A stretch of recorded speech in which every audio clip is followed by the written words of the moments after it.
Oke, lanjut Gus. Kayaknya ini lanjut nih. Pertanyaannya itu unik-unik ya. Ini sama seperti yang tadi nih. Apa Kalau nih? sikat gigi pas puasa dan pasta giginya nggak sengaja tertelan, batal nggak Gus puasanya? Hampir sama ini. Oh, ini bukan sikat giginya ya? Iya, ini pasta giginya ini, bukan sikatnya. Oke, gini. Bahasan ini agak berbeda dengan pembahasan kebanyakan. Kalau saya bahas tentang sikat gigi. Tapi saya ada dasarnya gini. Kebanyakan yang kita dengar itu kan bahwa siwakan Ya, itu atau sikat gigi itu kan disamakan dengan siwakan. Ya kan? Disamakan dengan siwakan yang mana hukumnya sunnah tapi menjadi makruh ketika sudah masuk waktu puasa. Masuk duhur. Kalau sudah masuk waktu duhur, dia jadi makruh. Tapi bagi saya dan beberapa guru dan beberapa kawan saya juga mengiyakan bahwa gosok gigi itu punya kesamaan dengan siwak, tapi juga punya perbedaan. Kesamaannya adalah dia sama-sama sikat untuk membersihkan gigi. Ya. Yang membedakan adalah pasta giginya. Kenapa? Kalau zaman dulu siwakan itu kan nggak ada pastanya. Kalau zaman sekarang sikat gigi harus ada pastanya, dan pastanya rasanya macam-macam. Ada keju, pasta keju, gitu ya. rasa sprite, rasa wakah rasanya gitu. Banyak rasa. Maka hukum pastanya itu disamakan dengan makanan. Ya. Atau bukan makanan lah, mencicipi makanan yang tidak sampai kita telan. Berarti kalau dihukumi dengan mencicipi makanan, dia akan menjadi makruh kalau tidak ada hajat dan akan boleh kalau ada hajat.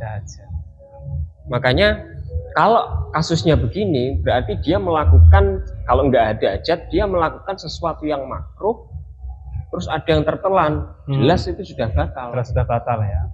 Bahkan kalau siwak itu kan, misalnya kita pakai siwak bukan pakai sikat gigi, bukan nggak ada pastanya, kita pakai siwak sama pasta ya. Terus ada serabut-serabut kecilnya siwak. Kita kan tahu kalau siwak itu kan dari kayu. Ada serabut-serabut kecil, terus nyampur dengan ludah, terus ketelan. Nah, itu juga di kitab-kitab fikih itu dikatakan batal.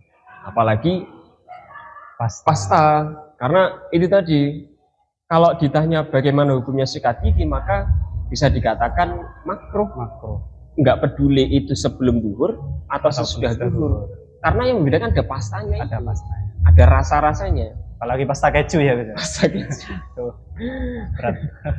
Ini tadi, jadi memang kalau kita sering dengar, ya mungkin berbeda pendapat nggak apa-apa sih, tapi karena lebih baik untuk berhati-hati, untuk menjaga-jaga, jadi hukumnya agak diperbedakan dengan siwak karena adanya pasta itu tadi. Karena kalau saya rasa hampir mirip dengan makanan lah, karena ya ada rasa di mulutnya. Kalau siwak itu enggak ada.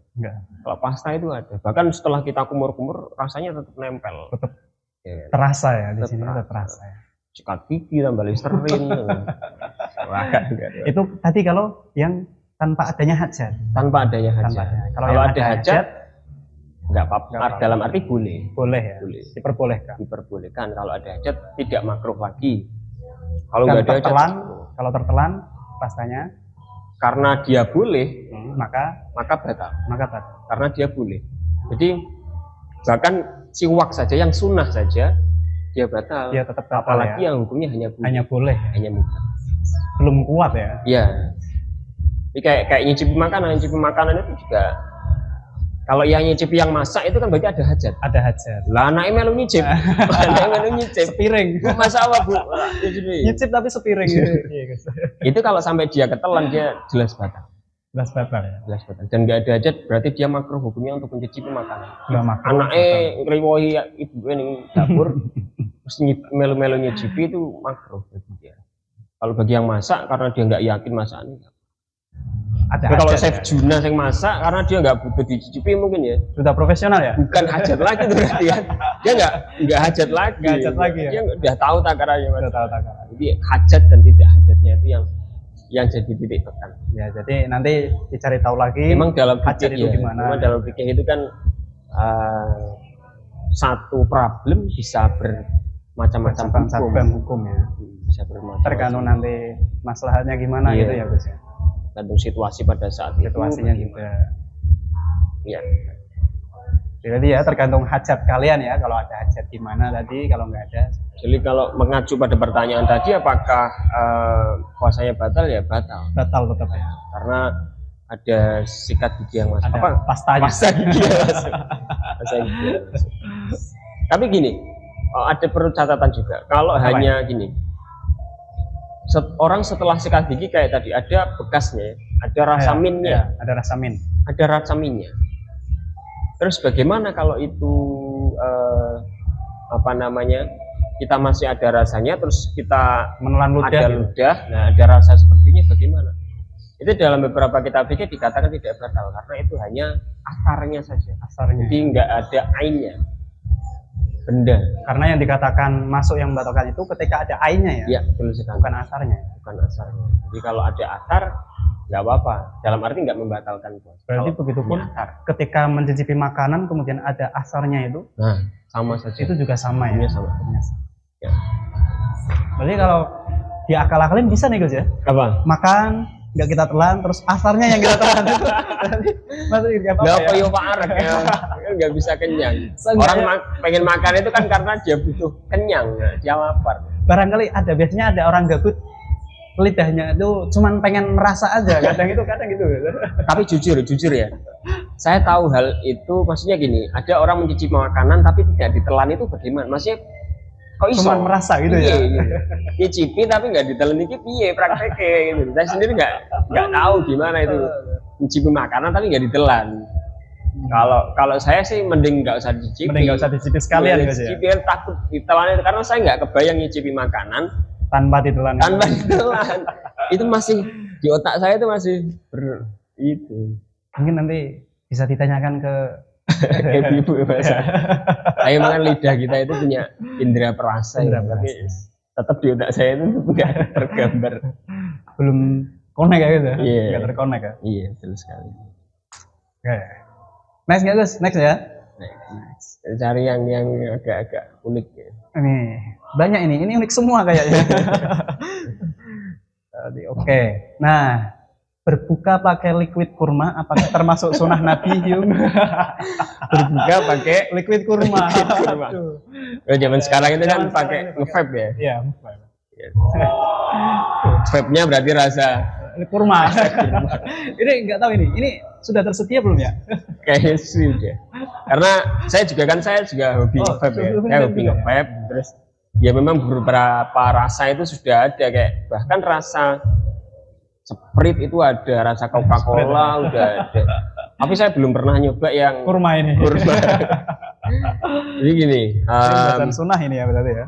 Sunnah Nabi. kalau membahas tentang keutamaan sunnah berbuka, memang dalam hadis itu kita tahu semua bahwa yang paling sunnah itu yang pertama kali adalah kurma. Kurma ya. Yang kurma asli, bukan kurma Liquid. mari mas kurma, bukan itu ya. Tapi benar-benar kurma. Entah kurma ajwa, entah kurma apa macam-macam, pokoknya kurma. Kurma. Kalau nggak ada kurma, maka berarti air putih. Air putih loh, Jen. Air putih. Jadi kalau nggak ada kurma, air putih.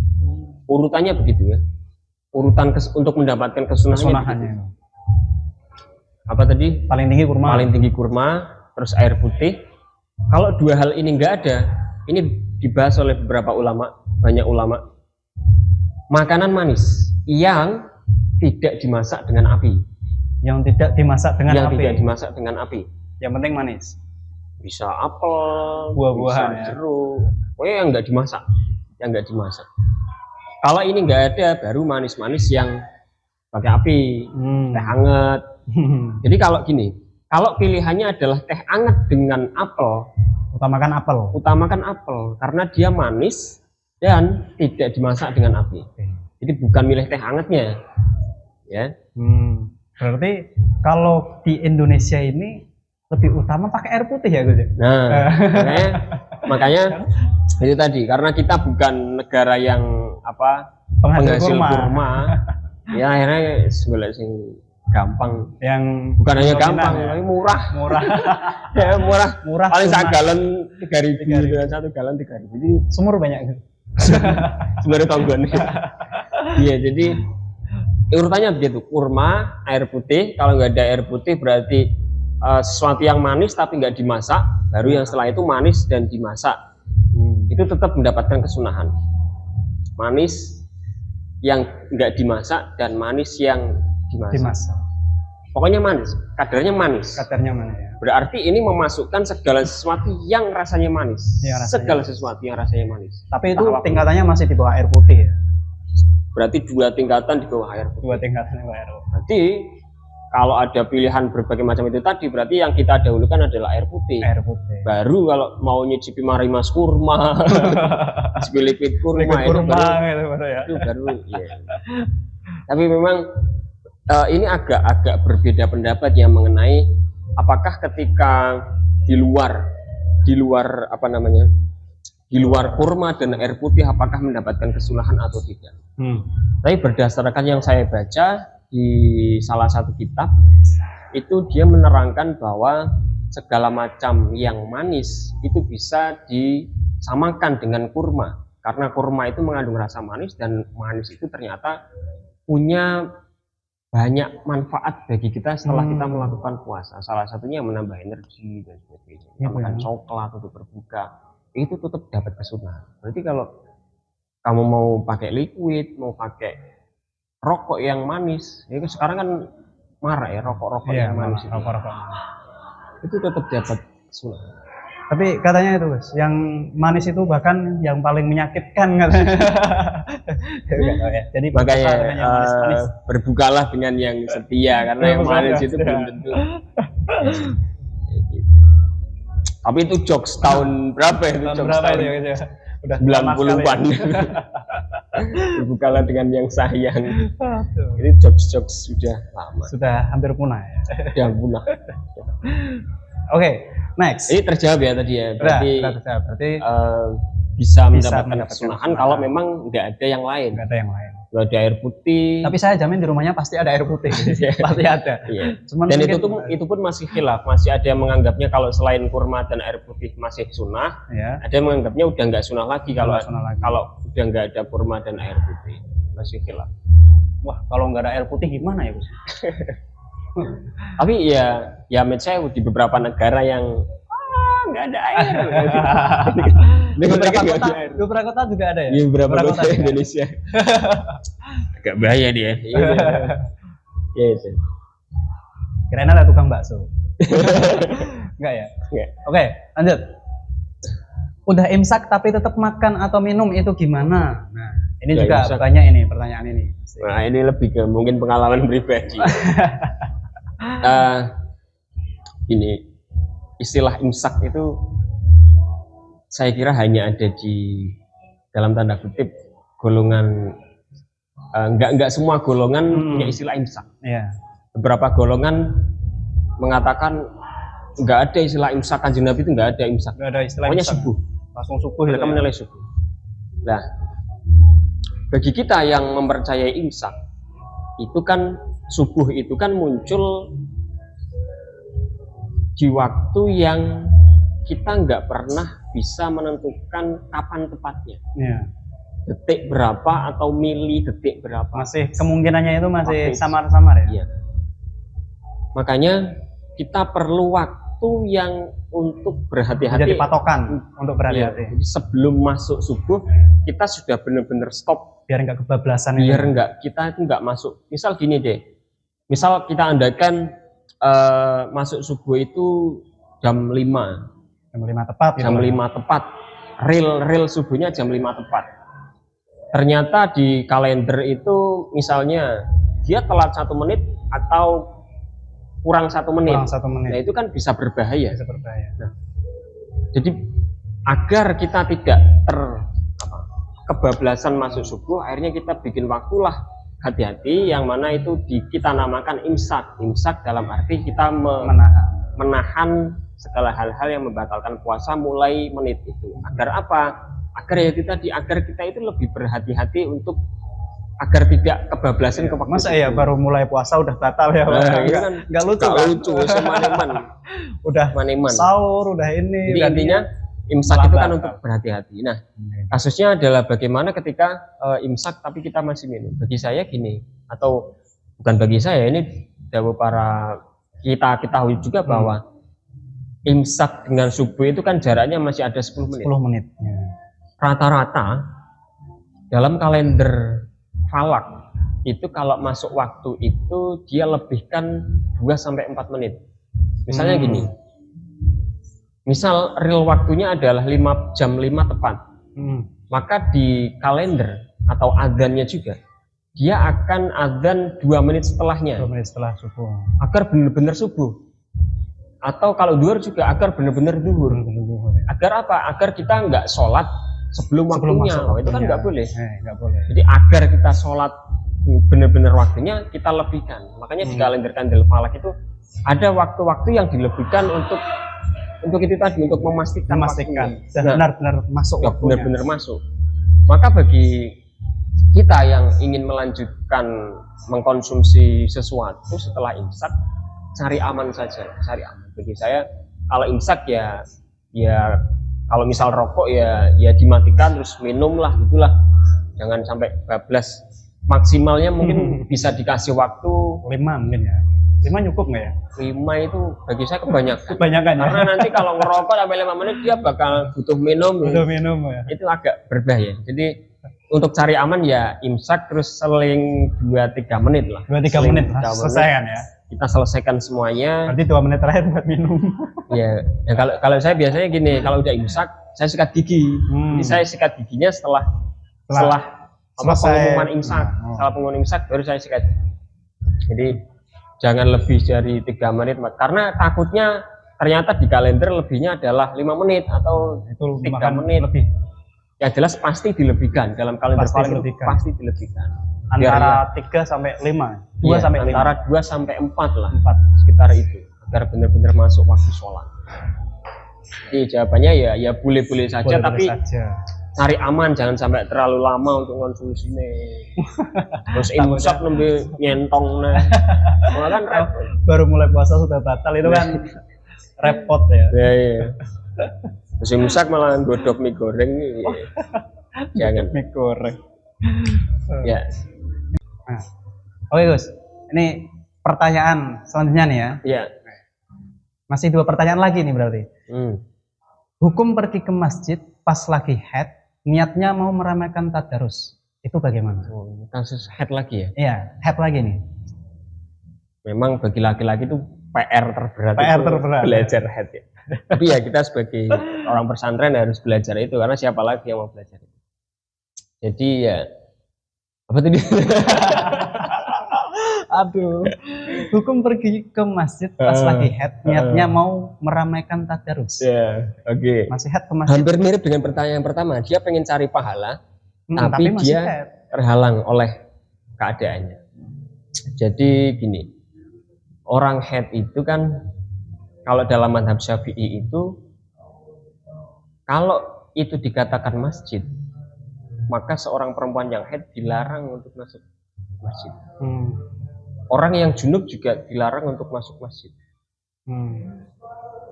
Cuman gini, apakah itu masjid atau bukan? Nah, itu yang perlu kita tahu. Ya. Karena gini, zaman sekarang itu kan sering kita lihat itu masjidnya kotaannya kecil, tapi Serambinya besar ya. wah, kayak masih di Al Jabar itu, di Bandung itu kan masjidnya kecil tapi wah serambinya sampai. Memang harus mengidentifikasi dulu ya yang dimaksud Nah. masjid itu yang gimana. Dalam madhab kita, dalam madhab Syafi'i itu serambi itu masih diperselisihkan. Apakah dia masuk bagian masjid atau bukan? Berarti kalau masuk pendapat yang mengatakan bahwa serambi itu bagian dari masjid, maka perempuan jangan datang ke situ. Karena masuk termasuk masjid dan haid itu dilarang, atau orang junub juga dilarang. Tapi kalau dia masih dihukumi di luar masjid, berarti kita mengikuti pendapat kedua bahwa serambi itu bukan masjid, maka itu boleh-boleh saja. Tapi yang perlu dicatat ini, kalau alasannya adalah untuk meramaikan tadarus, orang haid itu kan nggak boleh tadarus. Nggak ada dia mau nggak, maksudnya dia meramaikan itu apa? Oh koprean, apa nyumet mercon. Itu bawa sekumpulan serta buat menyoraki orang lagi tadarus Quran, ayo break. Ya jadi yang perlu diperhatikan itu, kalau perempuan haid itu kan dia nggak boleh pegang Al-Quran, dia nggak boleh baca Al-Quran, nggak boleh. Tapi kalau Al-Qurannya digunakan untuk berzikir, nah itu nggak apa-apa. Intinya gini, kalau ada perempuan mau niat tadarus, perlu diketahui bahwa tadarus itu bagi perempuan haid yang pertama, kalau dia pegang Al-Quran itu hukumnya haram. Kalau dia baca Quran juga dia haram, dia nggak boleh. Orang junub itu nggak boleh baca Quran. Nah, itu nggak boleh. Boleh dia melafalkan Al-Quran kalau tidak diniati baca Quran, tapi dia dizikir, diniati zikri. Misalnya dia baca, atau misalnya dia hafidhah, dia pengen murojaah, dia untuk zikir itu nggak apa-apa. Tapi kalau diniati qiraah itu nggak boleh. Kalau diniati qiraah, dia baca, apalagi menyentuh itu nggak boleh. Makanya ya itu tadi, kalau dia mungkin tujuannya untuk mendapat ibadah, untuk mendapatkan pahala, ya kayak pertanyaan yang tadi itu, ya dia nggak perlu melakukan apa-apapun, dia sudah dapat pahala, dan dia bisa menggunakan zikir-zikir, ya sholawat, bisa la ilaha illallah, bisa apapun zikir itu, ya dia perbanyak itu tanpa harus membaca Quran. Sudah sangat-sangat cukup. Jadi ya meramaikan ya. Nggak tahu itu maksudnya meramaikan itu nggak kisruh pokoknya. Jangan sampai ini gara-gara meramaikan ini. Ramai, iya. Oke, ini pertanyaan terakhir ini. Iya. Ada permintaan lagi dari tim. Mengenai kemarin itu ada orang sholat, tapi dia berada di atas truk PDAM. Jamaah sholat tarawih tapi dia berada di atas truk PDAM. Gimana itu? Posisinya berarti dia di luar masjid, dia di atas truk. Iya, dia di atas truk PDAM itu. Ini. Lagian ngapain? Kok kurang kerjaan? Dia mau mencari adrenalin, mencari adrenalin untuk sholat. Jadi gini, makmum itu kan ini ya, harus tahu gerakan imam, dia harus mendengar suara imam. Asal gini, kalau di dalam masjid itu masih aman-aman saja meskipun dia nggak melihat. Kalau di dalam masjid, sejauh apapun misalnya masjidnya dari ujung ke ujung itu nggak apa-apa. Masjidnya 1 kilometer misalnya dari depan sampai belakang itu nggak ada masalah kalau misalnya dia nggak lihat imamnya. Selama itu masih di dalam masjid. Selama itu masih di dalam masjid. Tapi kalau di luar masjid, yang perlu diberi catatan adalah satu, dia melihat yang namanya robit. Robit itu berarti penyambung. Penyambung antara makmum dan imam. Ya, berarti makmum paling belakang dia bisa melihat. Dia bisa melihat.